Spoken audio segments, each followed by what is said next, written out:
Hey everyone, Chloe here, and welcome back to my feminine channel. And if you are new here, ladies and lurkers and ear hustlers, welcome.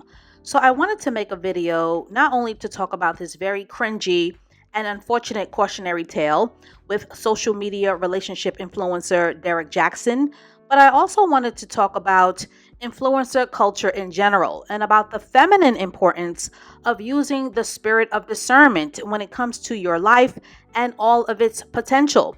And the spirit of discernment should be used with anyone, man, woman, or child, who gets on camera or who speaks on a microphone, or for anyone who is bold enough to use their voice, their platform, or their massive followings to influence and shape the thoughts, the mindsets, the perceptions, and the opinions of others, which is the definition of influence. Now, for those of you who don't know, Derrick Jaxn, the relationship guru, the red pill basher, the shade room top commenter, the hypocritical snake oil salesman who pandered to women who were hurting and yearning for a relationship and a spouse, is in the midst of an epic fail of damage control and a very public meltdown of stuttering and muttering and sweating and talking in circles and word salad, and overall a hot mess of dysfunction after having to confess to committing adultery and infidelity on his wife, Danae Broadus, and forgive me if I am butchering her name, and being a serial cheater. And unfortunately, Mr. Jaxn and his dusty car videos sold himself in a marketing package of being the nice guy. And I made a nice guy video, which I will link in the description box. And I've also discussed this on my channel many times. But every person has a dark side and a shadow, and every human being is flawed, and no one who is walking this green earth is perfect. But when a person does not embrace their dark side in a healthy way by doing shadow work, they are inclined to lack integrity and self-ownership. And without shadow work, a person tends to be very self-righteous, and you have to be very careful with self-righteous people.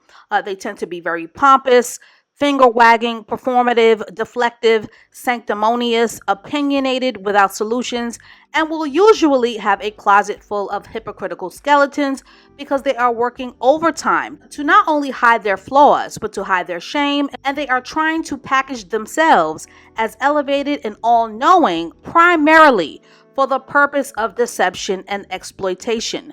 Now, initially, Mr. Derrick Jaxn confessed to nothing. And in his cowardly stance, he basically said, believe what you want. But then eventually the lies and the untruths began to unravel. And his story, as with so many men and their downfall, has become just another open and shut case of lust, wanting what it wants at the expense of hurting others.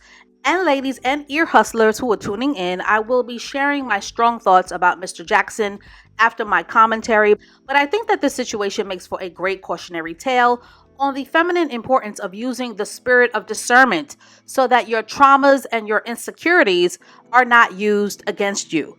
So here are 7 ways to use this cautionary tale to strengthen your spirit of discernment. Number 1, trust your instincts.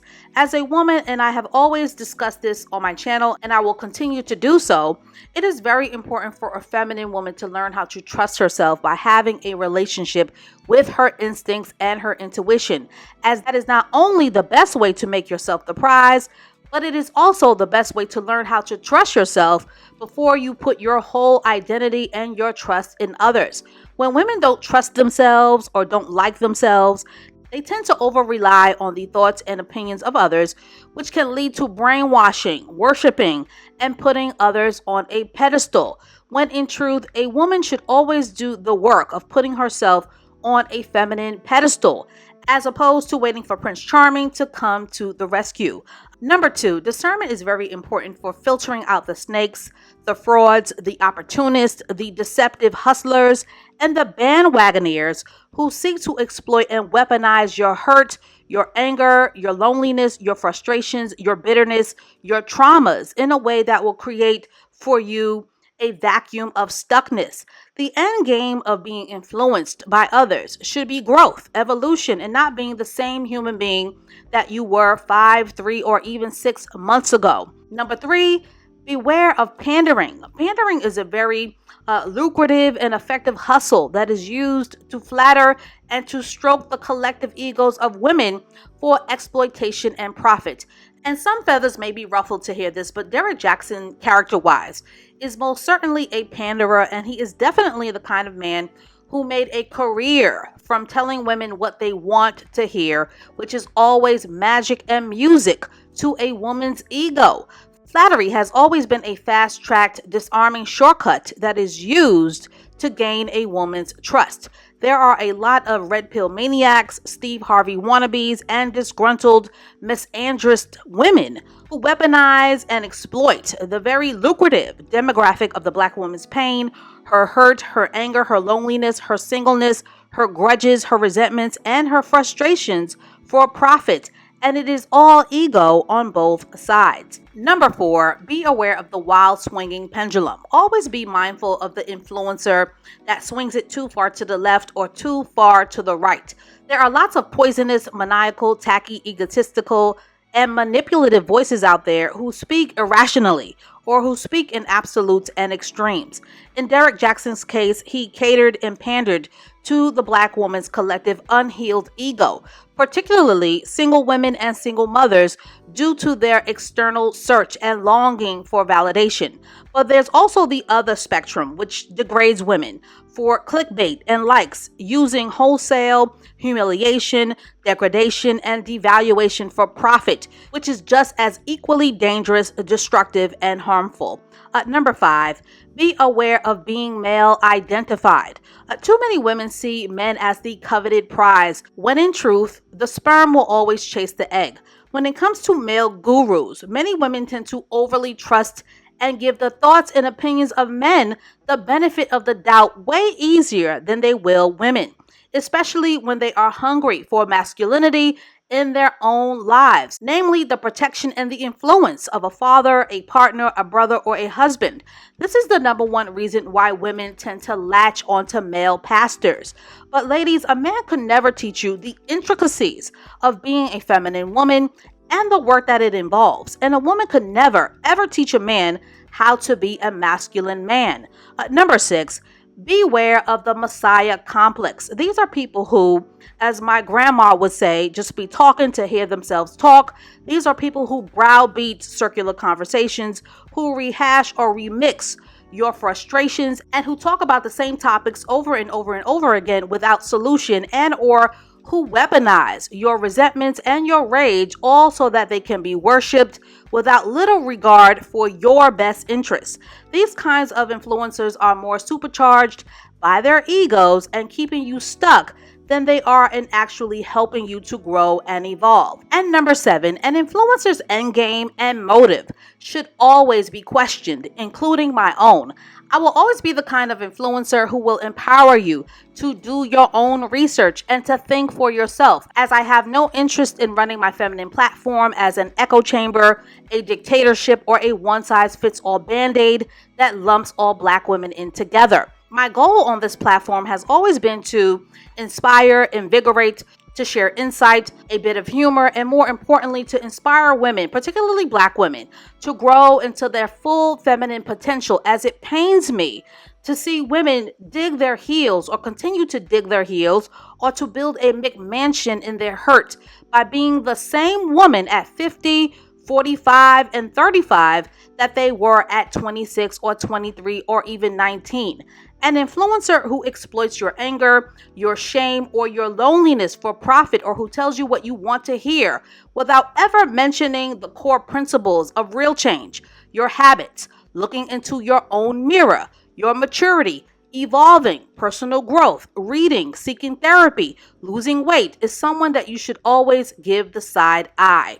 As for Derrick Jaxn, I am never surprised by any man's infidelity, as lust is usually the number one downfall for any race of man. Do I think that Mr. Jaxn is a bad guy? I really cannot say because I do not know him, but he does seem to be a vain man and a gassed man who struck social media gold with women who were eager, lonely, desperate, and male identified and rode with it. I can honestly say that I've never watched a full video of this man. I caught glances here and there, but there is just something about his vibe that sets off my feminine intuition, where this man and his shallow and vapid advice comes off as one-trick pony, gimmicky, full of mumbo jumbo, and one-dimensional. And character-wise, I think that Derrick Jaxn is a fraud and a coward, particularly for using his humiliated wife as a band-aid and a sunken-place prop and a puppet to hold him up in an attempt to create a facade of support. And that, in my opinion, makes him vile, manipulative, and of very low character. This man has never ever used his wife in his brand before, and many unsuspecting women even believed that Derrick was single. So why use your wife as a prop now? This man, as of now, is clearly more interested in saving his career and keeping his lights from getting cut off than he is in trying to save his marriage. Ladies and lurkers, this is a very lost man who needs to go back to the drawing board to find his masculinity, his identity, his manhood, and his integrity. And I see a lot of women clowning his wife's appearance and her bonnet, but his wife is obviously not okay. Her eyes are very, very sad, and she is a broken woman who is feeling betrayed, drained, and humiliated, and she is trying to save face. But I think that their entire marriage dynamic is based on her viewing him as the prize, and that his wife, unfortunately, is a woman who truly not only does not understand her womanhood, but who also doesn't know her worth. So, ladies and lurkers, is Derrick Jaxn sorry, or just sorry that he got caught? And could this man ever be trusted again? And should Derrick's wife make her anger expensive? Or should she hang it up flat screen due to the public embarrassment? So as always, I look forward to reading your amazing comments below. And stay tuned for more feminine school videos to come. And I will catch up with you ladies and lurkers in the next one.